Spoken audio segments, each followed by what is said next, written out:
Air, projek air tak siap. Sempoi. Bila tanya kenapa tak siap, oh, harga barang dah naik. Tak boleh nak buat, harga barang naik dah, meningkat. Kan? Negeri lain boleh buat, siap je. Bila SPM sergah sikit, marah. Ui, marah. Ha? SPM nak siasat Persatuan Bola, kelab bola sepak tu, yang dia jadi presiden.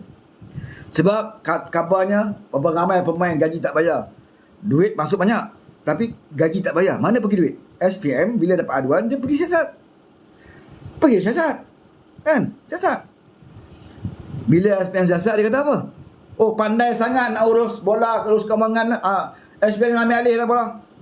Dia suruh SPM ambil alih kelab bola sepak tu. Tengok perangai dia.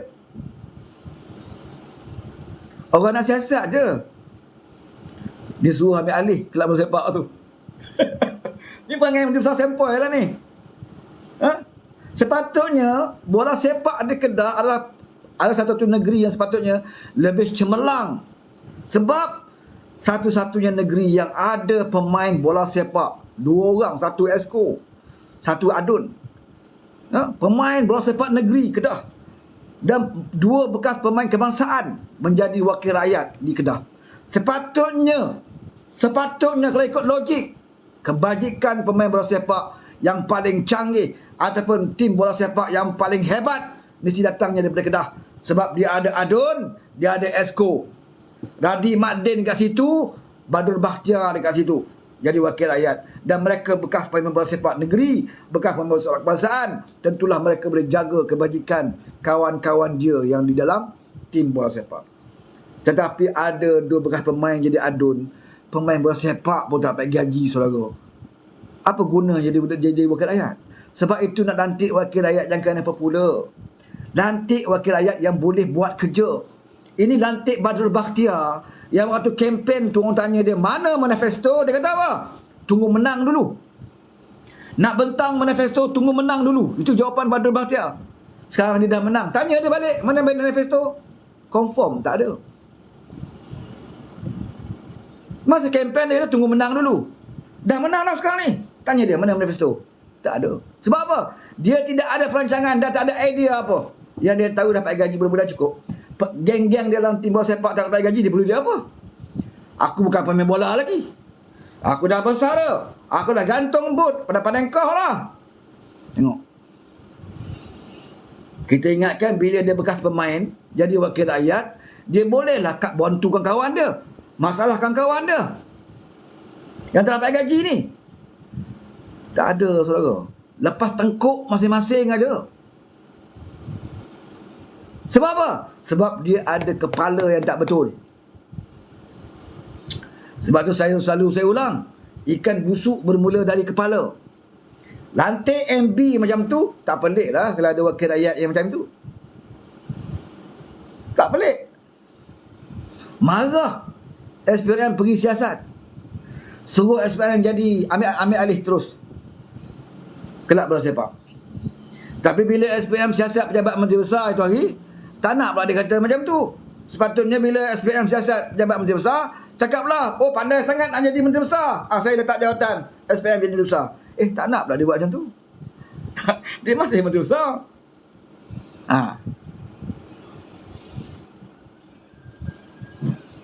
Bola dah swasta, ada kawan kita kata, bola dah swasta kan berkena dengan MB, dia presiden.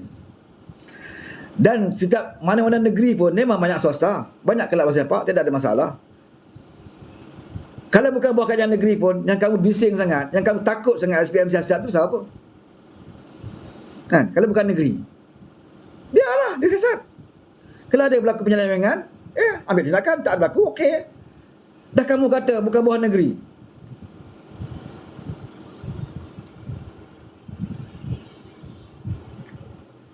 Ini buat alasan nak lepas tangan. Negeri lain pun banyak swasta. Selangor, kelab bola sepak dia ada, bukan buah kerajaan negeri pun. Sebab tu banyak sekarang ni kelab bola sepak FC, Selangor FC. Kan banyak yang telah berdiri swasta, bukan buah kerajaan negeri, tapi okey. Pengurusan kewangan dia okey. Sepatutnya dia lah orang yang paling mengalu-alukan kalau SPM nak siasat. Pertama, seperti kawan kita ni Wan Aun cakap tadi, Bukan dari swasta kan buat dengan yang ini. Okey. Tapi sebagai Menteri Besar, saya mengalu-alukan SPRM siasatan. Saya sendiri pun tidak suka sekiranya ada orang menyeleweng duit-duit dalam persatuan kelab bola sepak. Sepatutnya itu yang dikomen. Bukannya boleh kata, oh pandai sangat SPRM ni, ambil alih lah kelab bola sepak. Ini apa? Tengok almarhum Tok Guru Nik Aziz dulu. Tengok almarhum Tok Guru Nik Aziz dulu. Waktu dia di Menteri Kelantan.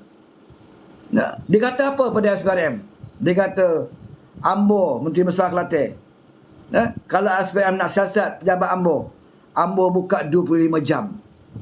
25 jam bila-bila masa SPM boleh masuk pejabat Menteri Besar. Bahkan Ambo boleh siapkan satu pejabat kalau SPM nak letak wakil dekat pejabat itu. Ini cara Menteri Besar. Dia mengalu-alukan siasatan. Bukan macam Sanusi memperlekehkan orang nak siasat dia. Orang nak siasat REE pun dia jadi panas. Orang nak siasat bola sepak dia jadi panas. Orang tegur masalah air dia jadi panas. Ni masalah dia, saudara. Sebab apa? Sebab hati tak betul. Hati tak betul. Dia jadi bangga sebab orang angkat dia. Dia mencarut pun orang boleh takbir. Bayangkanlah. Dia mencarut orang boleh takbir. Tak ada masalah. Sebab tu dia tidak ada masalah. Dia mempermainkan nama sultan-sultan negeri lain, orang boleh ketawa. Dia body shaming orang lain, mengatakan Gigi Rafizi mempertikaikan tubuh badan Menteri Besar Selangor, orang boleh ketawa. Sebab itulah pemimpin yang orang Kedah nak. Dan hasilnya dapat hari ni. Kamu nak Menteri Besar yang kaki lawak, dapatlah kaki lawak. Nak sangat orang pandai berlawak jadi Menteri Besar, tu dapatlah. Air tak ada masalah. Istinja je lah. Agama kan aja. Bila terberak tak ada air, istinja. Beli tisu banyak-banyak. Minta peruntukan daripada Menteri Besar Kedah, peruntukan beli tisu. Sebab apa? Dah air tak ada. Kalau tisu mahal, beli kertas pasir pun boleh juga. Nak sangat Menteri Besar macam tu, kan? Bila menteri pergi cek melawat, marah, malu. Bila dibongkarkan kelemahan dia, malu. Bila Menteri Pusat datang, dia kata dipinggirkan. Pusat mengadaptirikan Kedah. Bila menteri datang cek, tak siap. Projek, duit dah dapat, tak siap. Marah. Marahkan menteri. Semua menteri dia nak jadi gaduh. Menteri Pelancongan dia nak gaduh. Lepas tu marah. Langkawi tidak ada, tarik pelancong. Pelancongan Langkawi merosot. Banyak hotel Langkawi tutup. Kedai-kedai tutup. Lepas tu marah kat kerja pusat, tak bantu. Kerja kamu bergaduh dengan menteri-menteri. Dengan Perdana Menteri kamu nak bergaduh. Dengan menteri kamu nak bergaduh. Dengan negeri jiran kamu pun kamu nak bergaduh. Rakyat Kedah akan puji dia. Sampai Menteri Besar kami. Oh, jual Menteri Besar kami hebat, berani. Oh, dengan PMBek dia lawan. Dengan Rafizi dia lawan. Menteri Pelancongan dia lawan. Oh, dengan Ketua Menteri Pulau Pinang pun dia nak rampas negeri Pulau Pinang, nak ambil Pulau Pinang. Oh, berani Menteri Besar kami. Sultan pun dia boleh tersentuh. Dia boleh kena rendahkan Sultan. Hebatnya Perdana Menteri kami. Sempoi. Kau berak, disinjak kertas tisu. Nak pada jenazah pun seksa nak cik air.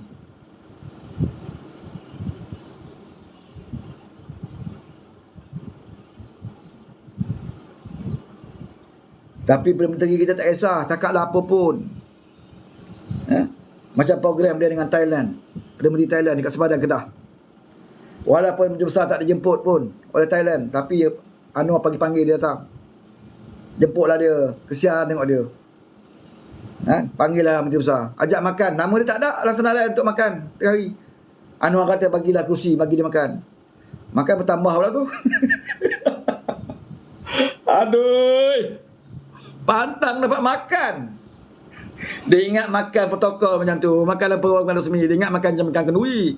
Kenduri boleh lah bertambah-tambah lauk. Makan nasi, kan? Sampai diperli oleh Menteri Pelancongan. PMBek tak tahulah pula, kan? Ingatkan dia tahulah ada protokol sikit. Nak makan-makan bersama tetamu ni dengan VIP, kan? Perdana Menteri Thailand. Dia tak peduli, saudara. Dia anggap macam ini kenduri markas PAS punya kenduri.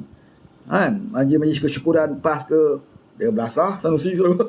Dia belasah. Saudara tak boleh salahkan dia. Ya. Kalau saudara salahkan dia, dia kata apa? Rezeki Allah bagi. Rezeki ni kita sebagai umat Islam dalam parti PAS ni, kita kena tahu bahawa rezeki itu Allah bagi dan jangan buang rezeki. Dia kan pergi situ. Dalil dia. Dan Allah tidak suka kita membazir. Saya tengok makanan atas meja tu banyak. Melazatkan. Yang saya tak pernah jumpa dekat Kedah. Memang melazatkan. Jadi kalau saya tak makan, membazir. Membazir itu perbuatan syaitan. Dia kan kata macam tu, saudara.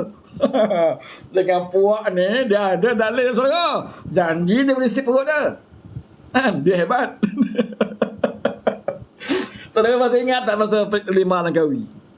Sampai Perdana Menteri terpegun tengok dia. Perdana Menteri sampai kat Lima Langkawi terpegun tengok dia. Dia pakai baju. Pakai uniform tentera, saudara. Kali pertama saya tengok orang pakai uniform tentera perut boroi kan. Tak payah pakai uniform ladan tu. Tak kemas langsung. Pakailah baju betul besar. Apa masalah dia? Kan? Dia nak juga pakai. Dia ingat bila dia pakai uniform tentera tu, dia ingat Anwar jumpa dia, Anwar akan tabik dia. Dia ingat Anwar akan tabik dia pasal dia pakai uniform tentera tu kan. Anwar terpegun tengok, betul kau Sanusi ni? Kan? Tengok dia sengih kan. Terjilat-jilat bibir, dia kan suka jilat bibir. Dengan uniform dia tu. Kedah nak menteri besar macam tu, dapatlah. Allah makbulkan. Kamu nak kan? Allah makbulkan.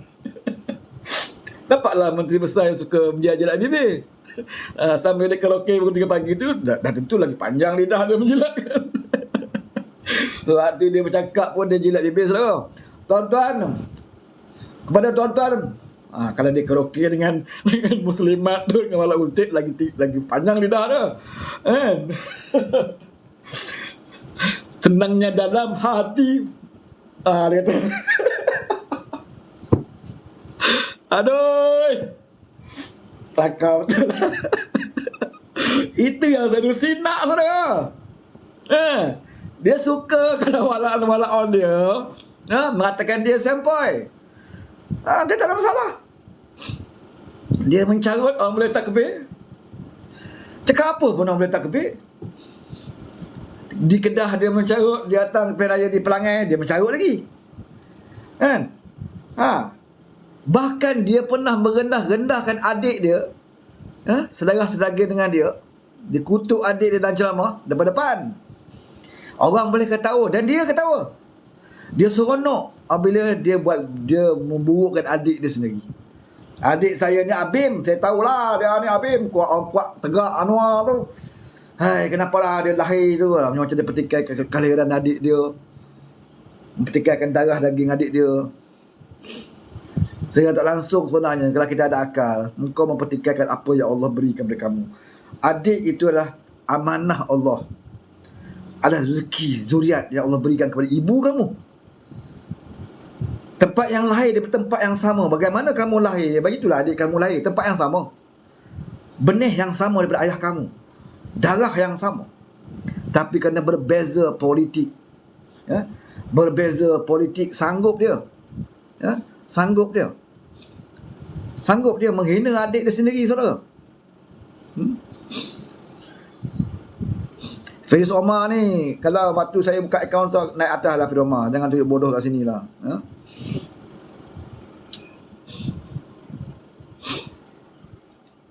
Kalau koyak sangat kan, bawa bertenang. Saya faham Saya faham apa perasaan kamu apabila kamu tidak dapat merampas kerajaan ini. Walaupun dijanjikan daripada masa ke masa. Okey, terima kasih kepada moderator. Kalau dia buat ayat yang ulang-ulang kali macam tu, perkataan-perkataan yang melampau-lampau tu, outkan je. Mute boleh, block pun boleh. Saya bagi lesson kepada moderator saya.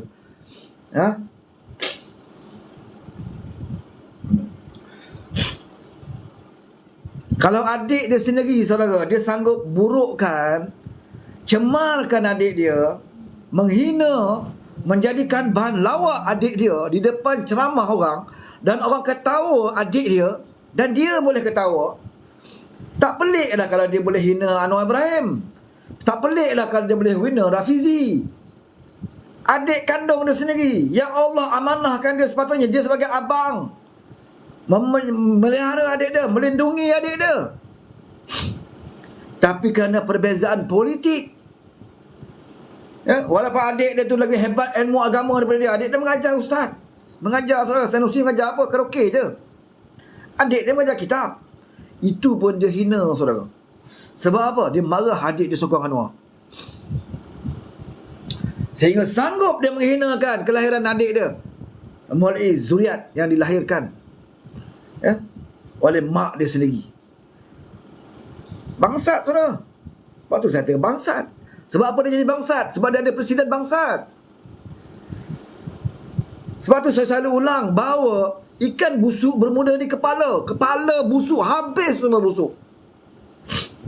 Sebab itu kita bekerja Masa Madani ni, bila Perdana Menteri macam itu, saudara tengok sekarang ni ketua-ketua jabatan buat kerja.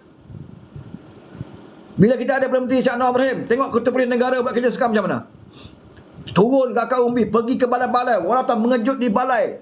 Dia pergi saudara, pergi melawat rumah-rumah keluarga, kuartus polis. Dia tengok sendiri. Pergi ke balai polis, dengar aduan, tengok. Banyak sangat orang kata polis ni macam-macam, rasuah lah apalah. Dia pergi turun sendiri. Ini ketua polis negara. Timbalan dia pun macam tu juga.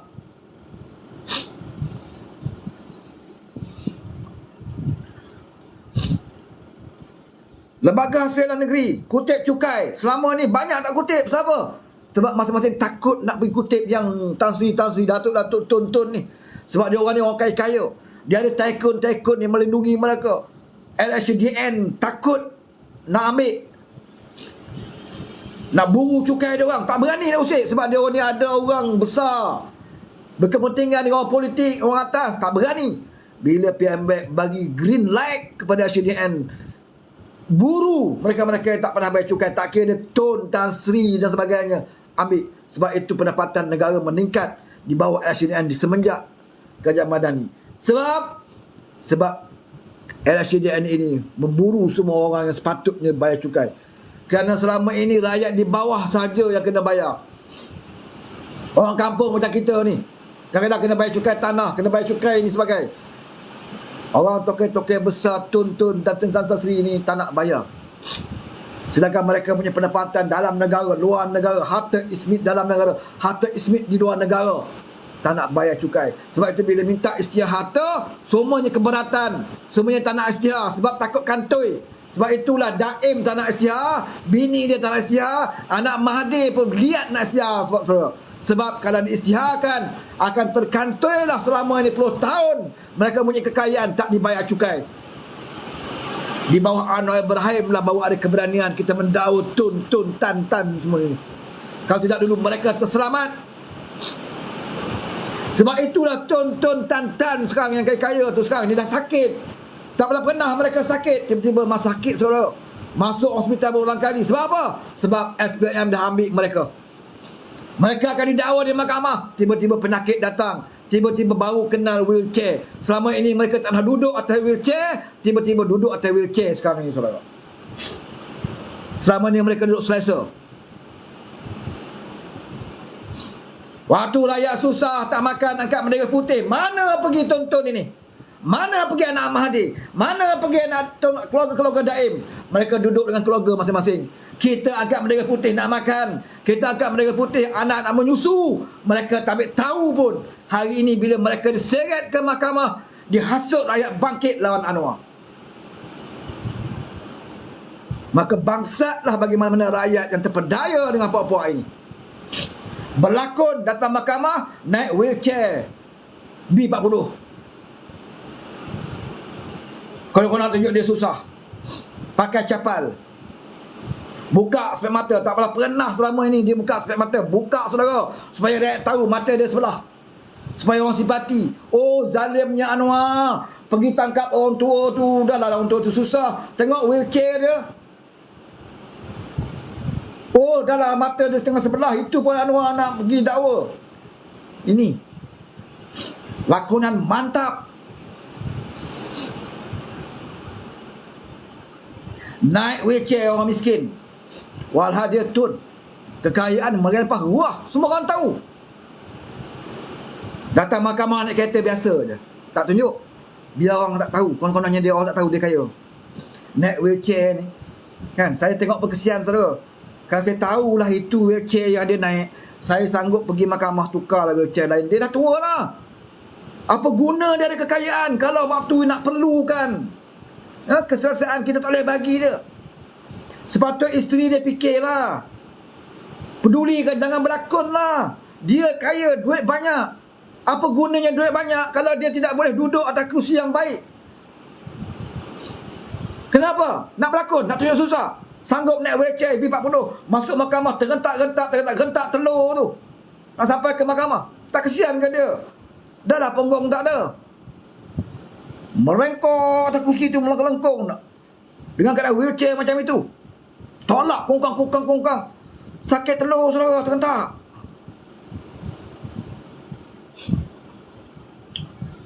Tapi nak berlakon punya pasal. Biar rakyat percaya dia susah. Biar rakyat percaya Anwar ni zalim. Saya nak bagi tahu waktu rakyat susah. Waktu rakyat nak makan. Waktu rakyat terpaksa merengek, melutut dengan abah nak minta KWSP keluar tabung. Angkat bendera putih nak makan. Mana kamu? Mana kamu dengan kekayaan kamu? Mana anak-anak kamu? Anak Daim, anak Mahathir, mana kamu? NGO lah yang pergi rumah ke rumah, tengok bendera putih ada, kita bagi dah makan apa yang patut bagi makan. Rakyat bantu rakyat ketika itu. Jangan lupa sejarah ini saudara. Jangan lupa sejarah ini. Apabila kita mendapat, walaupun kita tak kata kita senang sekarang ini, tapi sekurang-kurangnya kita bersyukur kita tidak lagi mengangkat bendera putih. Anak kita masih lagi boleh menyusu. Kita juga masih boleh makan. Dan anak kita masih boleh bekerja. Tapi kalau hari-hari kita duk kata yang susah, ingatlah Tuhan akan bagi kita susah. Sebab kita nak sangat susah. Sedangkan kita kalau nak bandingkan waktu zaman mereka jadi kerajaan, Tun hilangkan diri. Tak tahu waktu rakyat rebah waktu itu, waktu rakyat tersungkur waktu itu, mana pergi Tun ini?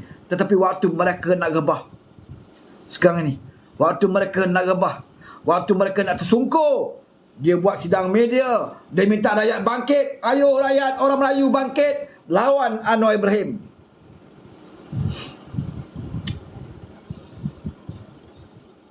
Waktu dia nak rebah, dia minta rakyat bangkit lawan Anwar Ibrahim. Waktu rakyat rebah, kamu mana pergi?